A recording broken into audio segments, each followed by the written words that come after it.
Bab zikri mawaddati a'da'illah. Bab tentang cinta atau berkasih sayang terhadap musuh-musuh Allah Subhanahu wa taala. Mencintai musuh-musuh Allah merupakan dosa besar ya.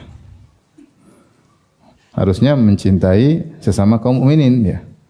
Ini malah sebaliknya mencintai musuh-musuh Allah.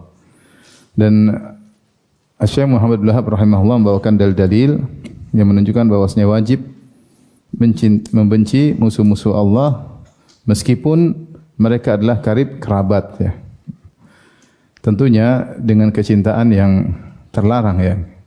Sudah kita jelaskan kemarin bahwasanya ada di antaranya cinta kepada non-muslim dengan cinta yang diperbolehkan seperti cinta secara tabiat ya, seperti itu, atau karena dia melakukan kebaikan maka kita balas kebaikannya. Ini tidak dilarang dalam syariat.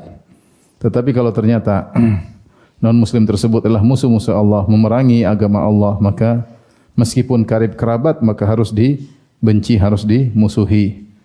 Maka tidak logis jika kita mengaku mencintai Allah Subhanahu wa taala sementara kita mencintai musuh-musuh Allah Subhanahu wa taala. Berikut ini ayat yang dibawakan oleh Syekh Muhammad bin Wahab rahimahullahu taala. Yang pertama dalam surat Al-Mujadalah ayat 22 ya. Allah Subhanahu wa taala berfirman dalam ayat tersebut ya. La tajidu qauman di akhir ayat, di akhir surat ya.